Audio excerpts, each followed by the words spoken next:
নমস্কার সুপ্রিয় কুম্ভ রাশির দর্শক বন্ধুরা, সবাইকে আমাদের ইউটিউব চ্যানেলে অনেক অনেক স্বাগত। আজকের এই গুরুত্বপূর্ণ ভিডিওতে বন্ধুরা একটা কথা জানিয়ে দেব, তোমাদের দরজায় একটা বড় ধূমকেতু আসছে, সাবধান হয়ে যাও। পুরো মহল্লা জড়ো হবে আর দেখবে চমকপ্রদ দৃশ্য। একসাথে তিনটা বড় বিপদ ঘটতে চলেছে। কোনো মহারাজা বা বড় লোকও এটা থামাতে পারবে না। একদম অদ্ভুত আর অনন্য ঘটনা ঘটতে যাচ্ছে। আগামী 10 দিনের মধ্যে খুব সাবধানে থেকো। তোমার কুণ্ডলিতে রাহু বড় একটা পরিবর্তন আনতে যাচ্ছে। পঞ্চম ঘরে রাহু একলা বসে বিশদে। রাহু যদি শক্তিশালী থাকে তাহলে মানুষ সম্পদশালী হয়ে যায়, কিন্তু যদি তোমার কুণ্ডলিতে রাহু দুর্বল হয়ে যায় তাহলে সব দিক থেকে সমস্যা আর দারিদ্র্য এসে যায়। সবাই বলে যদি অনেক টাকা চাই তাহলে মা লক্ষ্মীর পুজো করো, ধনের দেবতা কুবেরের পুজো করো, তাহলে ধনী হয়ে যাবে। কিন্তু রাহু এমন একটি গ্রহ যা একদিনের মধ্যে তোমাকে কোটি টাকা সম্পত্তি করে দিতে পারে। শুধু রাহুকে ভালোবাসতে পারলে তাহলে জীবনে সব সুখ তুমি পেয়ে যাবে। কিন্তু দিনের মধ্যে হওয়া ছোট ছোট ভুলগুলো প্রায়ই তোমার রাহুকে নষ্ট করে দেয়, যার কারণে তুমি কখনো লাভ নিতে পারো না, তুমি আগে এগোতে পারো না।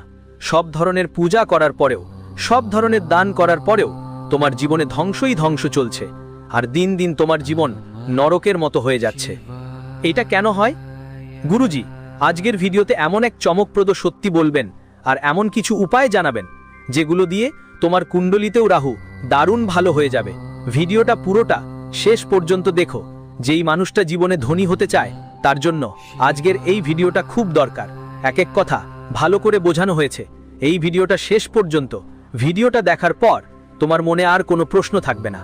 আগে তো যারা সত্যিকারের বাজরংবলী ভক্ত তারা অবশ্যই ভিডিওটা লাইক করবে আর কমেন্ট বক্সে লিখবে জয় শ্রীরাম, জয় হনুমান। হনুমানজির ভক্তদের ওপরও রাহু অনেক খুশি থাকে। দেখো এই দুনিয়ায় সবকিছুই আমাদের গ্রহগুলোর গতিবিধির সঙ্গে জড়িত। তোমার বাড়ি হচ্ছে নাকি বাড়ি বিক্রি হচ্ছে, এসব কথাও গ্রহের সঙ্গে সম্পর্কিত। তোমার জীবনে ভালোবাসা আসছে, বিয়ের কথা হচ্ছে নাকি বহু বছর ধরে বিয়ে হয়নি, এসব বিষয়ও গ্রহের সঙ্গে যুক্ত। তুমি ভবিষ্যতে কি করবে? সরকারি চাকরি করবে, নিজের কোনো প্রাইভেট জব করবে নাকি কোনো ব্যবসা শুরু করবে, সবটাই নিজের গ্রহের অবস্থানের উপর নির্ভর করে। এজন্যই বড় বড় মানুষ সময়ে সময়ে হাত দেখায়, কুণ্ডলী বানায়। আজকাল হয়তো সময়টা আধুনিক হয়েছে আর এমন জিনিসগুলোকে অনেকেই মানতে চায় না, কিন্তু 9টি গ্রহের জীবনকে প্রভাবিত করার কথা কেউ অস্বীকার করতে পারে না। আর সেই 9 গ্রহের মধ্যে একটা গ্রহ আছে, নাম রাহু। যদি রাহু তোমার শক্তিশালী হয় তাহলে হঠাৎ করেই ধন সম্পদের লাভ হয়। কেউ যদি ঝুপড়িতে থাকে, কেউ যদি কাঁচা ঘরে থাকে, রাহু শক্তিশালী হয়ে যায়। সে এমন কিছু কাজ করে যা রাহুকে শক্তিশালী করে। ওই মানুষটা দিনে দিনে, রাতে রাতে দ্রুত এগিয়ে যায়, ঝুপড়ি থেকে প্যালেসে চলে যায়। কিছু মানুষকে তুমি হয়তো দেখেছো, হঠাৎ তাদের জীবন বদলে যায়। কেউ সোশ্যাল মিডিয়া ভাইরাল হয়ে যায়, হঠাৎ কারো ভিডিও ছড়িয়ে পড়ে, বা হঠাৎ করে বিরাট টাকা আসে, একেবারে জীবনই পাল্টে যায়। এটা রাহুর শক্তির কারণেই হয়। খেয়াল রাখো, যে মানুষ নিজের কুণ্ডলিতে রাহু শক্তিশালী করতে পারে তাকে বিদেশে যাওয়ার সুযোগও আসে, বিদেশে বসবাস করার সুযোগও আসে। রাজনীতি হোক, মিডিয়া হোক, রিসার্চ হোক, যে কোনো ক্ষেত্রেই সে সাফল্য পায়। সে নিজেকে প্রভাবশালী বানায়, সমাজের নাম, খ্যাতি আর মর্যাদাও পায়। তার উন্নতি খুবই চমৎকারভাবে হয়। সে গোপনে অর্থ উপার্জন করে, সে টাকাকে নিজের দিকে টানে। যার কুণ্ডলিতে রাহু শক্তিশালী। কিন্তু তোমার কুণ্ডলিতে রাহু শক্তিশালী নাকি দুর্বল সেটা কিভাবে বুঝবে? তোমার জীবন অনেক দিন ধরেই কষ্টে কাটছে, মাথায় ঋণ, কাজ করতে করতে গলদ হয়, যা করতে চাইছো অর্ধেকই রেখে দাও, চারদিকে শুধু ঠাট্টা শুনতে হচ্ছে, একাকিত্বে ভুগছো, কেউ পাশে নেই। তোমার রাহুও কি খারাপ আছে? পরের ভিডিওতে পুরো তথ্য পাবে। এই ভিডিওটা শেষ পর্যন্ত দেখে যেও। জীবনে যে মানুষ বারবার ঠকছে, ধরো সে পার্টনারশিপে কোনো ব্যবসা শুরু করলো, অনেক বড় বড় স্বপ্ন দেখেছিল, এটা করব ওটা করব, কিন্তু শেষে কি হলো? সেই পার্টনার সব টাকা নিয়ে পালিয়ে গেল। সেই পার্টনারই বিশ্বাসঘাতকতা করলো। অথবা কোনো মেয়েকে বিয়ের অনেক স্বপ্ন দেখিয়েছিল, কোনো ছেলেও বিয়ের অনেক স্বপ্ন দেখিয়েছিল আর হঠাৎ ছেড়ে চলে গেল বা চলে গেল। এটা এক ধরনের রাহুর খারাপ প্রভাবের ইঙ্গিত। বেশিরভাগ সময় যাদের কুণ্ডলিতে রাহু খারাপ থাকে তারা অনেক ভুল সিদ্ধান্ত নেয়। তুমি কি কখনো নিজেকে বলেছো আমি সিদ্ধান্ত নিতে খুবই অনভিজ্ঞ? যখনই তুমি কোনো সিদ্ধান্ত নেওয়ার কথা ভাবো তখন অনেক সময় লাগে। যাই হোক, যেভাবে হোক তুমি সিদ্ধান্ত নিও, আর কেউ এসে তোমাকে বলে তুমি এটা ভুল সিদ্ধান্ত নিচ্ছ, তখনই তুমি ভীষণ দ্বিধায় পড়ে যাও আর ভাবতে শুরু করো আমি করব নাকি করব না। মানে নিজের উপরই তোমার সন্দেহ হয়। এটা রাহু খারাপ অবস্থার সংকেত। একটু সাবধানে চলতে হবে তোমাকে। কিভাবে রাহুকে ঠিক করে যায়, কোন কোন অভ্যাস তোমার যা রাহুকে খারাপ করে দেয়, সব কিছু ভিডিওতে পাবে। আজকের এই ভিডিওটা দেখলে ভবিষ্যতে কখনো দরিদ্রতার মুখোমুখি হতে হবে না। টাকাটাকি তোমার কাছে থাকবে, কিন্তু নিজের ভালো ভবিষ্যতের জন্য তুমি কি 10 মিনিট সময় দিতে পারো? তাহলে এই ভিডিওটা শেষ পর্যন্ত দেখো। অনেকেই বারবার চাই না চাইতেও মানসিক চাপের মধ্যে পড়ে যায়। মাঝে মাঝে আমরা নিজেই চেষ্টা করি, আজ আমি খুশি থাকব, আজ আমি কারো কথাকে হৃদয়ের কাছে নেব না, কারো কথায় কষ্ট পাবো না। কিন্তু সন্ধে হলে আবার কোনো ঘাটতি, আবার কোনো ভয়, আবার কোনো সমস্যা আমাদের মানসিক চিন্তায় ফেলে দেয়, আমাদের মধ্যে ভয় তৈরি করে। আর এমন মানুষ যে উদাস থাকে, চঞ্চল থাকে, মানসিক চাপের মধ্যে থাকে, তার জীবনে খুশি আছে কিন্তু তবুও সে যেটা পায়নি, যেটা তার কাছে নেই, তার জন্য দুঃখ করে। সে সেটার মূল্য দেয় না যা তার কাছে আছে, কিন্তু যা পায়নি, যা তার যোগ্য নয়, সেটাই ভেবে দুঃখ পায়। তাই এমন মানুষ রাহুর সমস্যায় পড়ে। এই দুনিয়ায় অনেকেই নেশার আড়ালে ভুগছে, জুয়া সাট্টায় জড়িয়ে পড়ছে। এগুলো সবই রাহুর প্রভাব। কখনো কখনো রাতে ঘুম হয় না, বা ধরো তুমি রাতে ঘুমিয়ে পড়লে, হঠাৎ করে ঘুম ভেঙে যায়, ভয়ঙ্কর স্বপ্ন আসে, আর প্রতিদিন রাতেই তোমার মন খারাপ থাকে, তাহলে এটাও রাহুর খারাপ প্রভাবের লক্ষণ। যদি তুমি বেশি মিথ্যা বলো, নিজের কাছের মানুষ থেকেও ঠকাই খাও, ব্যবসায় বারবার লোকসান হয়, চাকরিতে ঝগড়া হয়, কোথাও কাউকে সাথে মানিয়ে নিতে পারো না, বারবার দুর্ঘটনায় পড়ো, বাড়ির কারো বারবার চোট লাগছে, তোমার চোট লাগছে, বা আইন নিয়ে যে কোনো ঝগড়া চলছে, আত্মীয় স্বজনদের কাছ থেকে ঠকানো হচ্ছে, তাহলে এগুলো সবই ইঙ্গিত যে তোমার কুণ্ডলিতে রাহু পুরোপুরি খারাপ হয়ে গেছে। যদি আমরা যে ইঙ্গিতগুলো বলেছি তার মধ্যে একটাও তোমার জীবনে দেখা যায়, তাহলে তোমার সতর্ক হয়ে যাওয়া উচিত। এখন কিছু অভ্যাসের কথা বলবো। তোমার কোন কোন অভ্যাস তোমার জীবনেই রাহুকে খারাপ করে দেয়? রাহু খারাপ হয়ে গেলে তুমি না নাম কমাতে পারবে, না টাকা। সুনাম আর খ্যাতি, এই দুটাই মানুষকে এগিয়ে নিয়ে যায়। আর তোমার কুণ্ডলিতে যদি রাহু খারাপ থাকে, তাহলে এই দুটো জিনিসই তুমি পাবে না। তারপর তো ভাবো, শেষ যাত্রার প্রস্তুতি শুরু করে দাও, কারণ তখন জীবনে আর কিচ্ছু বাঁচবে না। এখন রাহুকে খারাপ করে কারা? অভ্যাস। আসলে আমরা কোন বিষয়গুলোর খেয়াল রাখবো যাতে আমাদের কুণ্ডলিতে রাহু খারাপ না হয়? আর একবার রাহুকে খারাপ হওয়া থেকে রক্ষা করতে পারলে তারপর তো ধনী হওয়াই পাকা। সবচেয়ে প্রথম ভুল যা তুমি করো সেটা হলো বারবার আর ধারাবাহিকভাবে মিথ্যা বলা আর নিজের এই ফাঁকি দিয়ে কাউকে ঠকানো। দেখো, এই দুনিয়ায় এখন কলযুগ চলছে। থাকতো সত্যযুগ, দাপর যুগ, ত্রেতা যুগ, সবাই সত্যি কথা বলতো, সবাই 1000 বছর 2000 বছর বাঁচত। কিন্তু কলিযুগে মানুষ মাত্র 70, 80, 90 বছর বাঁচে। কেন কম বাঁচে? এত কম বাঁচার কারণ হলো সে জীবনে অনেক মিথ্যা বলে, অনেক পাপ কাজ করে। যে মানুষ বারবার মিথ্যা বলে, তার মাথায় থাকে না যে তার মিথ্যা বললে কারোর মন দুঃখ পাবে। সে শুধু নিজের লাভের চিন্তা করে। এমন মানুষ সময়ের সাথে সাথে নিজের ভাগ্য খারাপ করে ফেলে, আর তার জীবনে অনেক বড় বড় সমস্যা আসে। এই সময়ের ছেলেমেয়েরা আজকাল আসলেই বদলে গেছে। যারা তরুণ, তারা নিজেরাই নিজের বাবা মাকে অপমান করে। যেই বাবা মা তাকে লালন পালন করে বড় করেছে, যেই বাবা মা কষ্ট করে নিজের গাছপালা ছিঁড়ে নিজের পরিশ্রমে তাকে পড়াশোনা করিয়েছে, তাকে এই অবস্থানে পৌঁছে দিয়েছে, অথচ বড় হয়ে নেশার আসক্তি ধরা পড়ে, ভুল সঙ্গত পড়ে, সেই একই ছেলেমেয়েরা নিজের বাবা মাকে খুব খারাপ কথা বলে অপমান করে, 4 জনের সামনে তাদের মর্যাদা লঘু করে, আবার বউ এসে গেলে বৃদ্ধাশ্রমে ফেলে আসে। তাই প্রথমেই মনে রাখতে হবে, এমন ছেলে বা মেয়েকে বলে কুপুত্র বা কুকন্যা।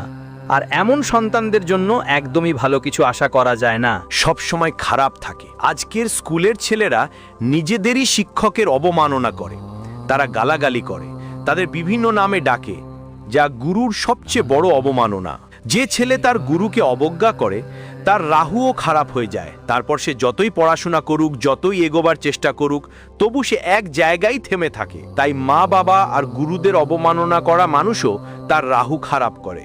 অনেকেই আছে যারা দিনরাত মদ্যপ অবস্থায় থাকে আর তন্ত্রমন্ত্রের মাধ্যমে কারো জীবন নষ্ট করে, মনে করে তাদের রাহুও খারাপ হয়ে যায়। এই দুনিয়ায় অনেক মানুষ পাবেন যারা কারো অপর কিছু করিয়ে দেয়। তাদের উদ্দেশ্য শুধু এইটুকুই থাকে যে এটা আমাদের থেকে এগোতে না পারে, এটা আমাদের থেকে এগিয়ে না যেতে পারে। আর এই দুনিয়ায় অনেক মানুষ পাবেন যারা কোথাও চৌরাস্তা বা রাস্তার মোড়ে লেবু রেখে দেয়, কেউ বড় ফল রেখে দেয়, পূজার থালা রেখে দেয়, দীপ জ্বালিয়ে দেয়, তারা টোনা টোটকা করে। তাদের উদ্দেশ্য হয় নিজের দোষ অন্যের ওপর চাপানো, নিজের কষ্ট অন্যের ওপর চাপানো। কিন্তু শাস্ত্র বলে যে মানুষ অন্যের জন্য যে সেগুলো থেকে একটু দূরে থাকতে হবে, নিজেকে বাঁচাতে হবে।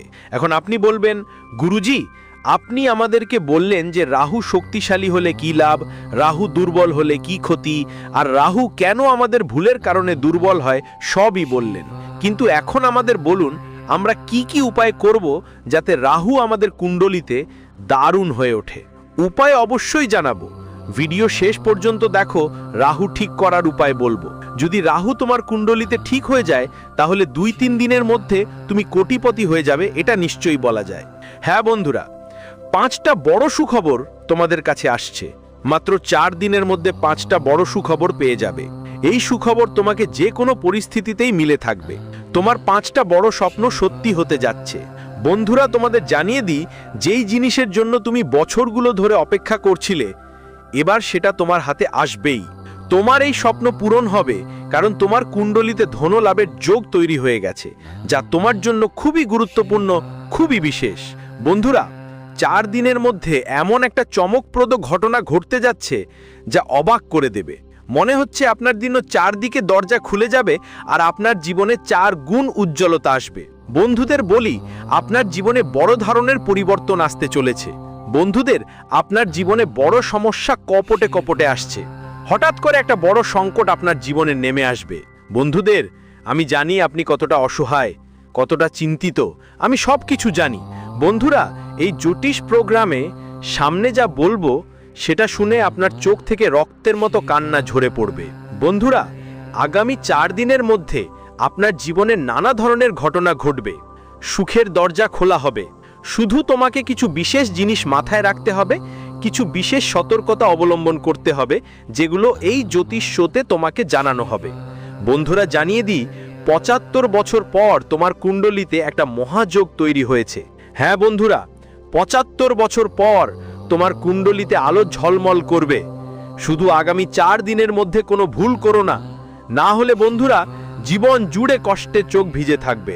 তো বন্ধুরা আগামী 4 দিনের মধ্যে তোমাকে কি কি সতর্কতা অবলম্বন করতে হবে আর কি কি বিশেষ কথা মাথায় রাখতে হবে না, চলো দেখি এর সম্পর্কে। পুরো তথ্য বিস্তারিতভাবে আপনাদের জানাবো, কিন্তু প্রথমেই সবাইকে বিনীত অনুরোধ, যদি এখনো এই জ্যোতিষ প্রোগ্রামটা লাইক না করে থাকো তাহলে অবশ্যই লাইক করো, আর বন্ধুদের এই চ্যানেলটা সাবস্ক্রাইব করে কমেন্ট বক্সে জয় মা কালী, জয় মা দুর্গা, জয় মা ভবানী লিখতে ভুলো না। এখন তো এইটাই হওয়াই হবে, কেউ থামাতে পারবে না। বন্ধুরা আপনাদের জন্য একটা বড় গোপন খবর পাঠানো হয়েছে। হ্যাঁ বন্ধুরা জানিয়ে দিচ্ছি, ত্রিলোক থেকে এই গোপন বার্তা এসেছে, তাই এটা মজার ব্যাপার মনে করে কদাচিৎ ভুল করো না। কারণ বন্ধু আজকের জ্যোতিষ অনুষ্ঠানে গ্রহের গতি অনুসারে করা হয়েছে, যা 100% সঠিক। তাই বন্ধুদের অনুরোধ, শুরু থেকে শেষ পর্যন্ত এই জ্যোতিষ অনুষ্ঠানটি দেখুন। এমন অনুষ্ঠান বারবার তৈরি হবে না। আপনি খুবই ভাগ্যবান, অনেক ভাগ্যবান যে আপনি এই অনুষ্ঠানটি দেখার সুযোগ পাচ্ছেন। বন্ধুরা আমি লিখে দিচ্ছি, এটা আপনার জন্য সফলতার দরজা খুলে দেবে। এমন একটি জ্যোতিষ অনুষ্ঠান হবে বন্ধুরা, এই অনুষ্ঠান আপনার সব সমস্যা মূল থেকে দূর করে দেবে। এমন এমন মূল মন্ত্র এই অনুষ্ঠানে আপনি জানতে পারবেন। বন্ধুরা জানিয়ে রাখি, মাত্র কয়েকদিনের মধ্যে এই দেবী তোমাদের ঘরে এসে উপস্থিত হবে। বন্ধুরা এই দেবীমা তোমাদের প্রতি খুবই সন্তুষ্ট হয়েছেন, তাই এখন এই দেবীমা তোমাদের কিছু দিতে চান। এই দেবীমা তোমার ঘরে প্রবেশ করবেন আর তোমাকে কোটি কোটি টাকার মালিক করে দেবেন। বন্ধুরা বলতেই হয়, ঈশ্বরের ঘরে কিছু দেরি হয় কিন্তু অন্ধকার নয়। বন্ধুরা আমি জানি এই কথা শুনে তোমরা একটু হাসছো, মজা হিসাবেও ভাবছো, কিন্তু বন্ধুরা আমি তোমাদের গ্যারান্টি দিচ্ছি, এই দেবীমা 100% তোমার ঘরে প্রবেশ করবেন, আপনাকে এবং আপনার পুরো পরিবারকে ধন সম্পদে ভরিয়ে দেবে। এত বড় এক অলৌকিক কাজ মা দেবী আপনার জীবনে করতে চলেছেন। বন্ধুরা এখন তো ঈশ্বরও আপনাকে সাফল্য পাওয়া থেকে আটকাতে পারবে না, কারণ বন্ধুরা এখন যে বড় সাফল্য আপনার জন্য অপেক্ষা করছে সেটা কালযুগের সবচেয়ে বড় সাফল্য হবে। বন্ধুরা আপনার সাফল্য দেখে শত্রুর মাথা গরম হয়ে যাবে, এত বড় সাফল্য আপনার জন্য আসছে। বন্ধুরা আপনাদের জানাই, এত বড় সাফল্য দেখে আপনি নিজেও বলবেন, ধন্য হোক প্রভু, আপনি এবং আপনার লীলা, আপনি তো আমাদের ভাগ্যটাই বদলে দিয়েছেন, আপনি তো আমাদের জীবনটাই বদলে দিল। এত বড় সুখবর আপনি দিয়েছেন, এই জন্যে আপনাকে কোটি কোটি সালাম জানাই, কোটি কোটি সম্মান জানাই। প্রভু এভাবেই আমাদের প্রতি করুণার দৃষ্টিটা রাখবেন। আমি সব সময় আপনার পায়ে পড়ে থাকব, কারণ বন্ধুদের প্রভু আপনাকে এমন একটা সুখবর দিয়েছেন যা শুনে হয়তো আপনি একটু অবাক হবেন। বন্ধুরা, কালযুগের সবচেয়ে বড় এবং সবচেয়ে গুরুত্বপূর্ণ সুখবর খুব শীঘ্রই আপনাদের কাছে আসছে। বন্ধুরা, অনেক বড় সুখবর পেতে যাচ্ছেন। হ্যাঁ বন্ধুরা, জানিয়ে দেই, শনি দেবতার কাওয়া এনেছে গোপন বার্তা। এখন আপনাদের অনেক বড় সুখবর পাবেন। এখন আপনি খুব বড় একটা সুখবর আসছে বন্ধুরা, সবাই প্রস্তুত হয়ে যাও, কারণ তোমাদের জন্য একটা বড়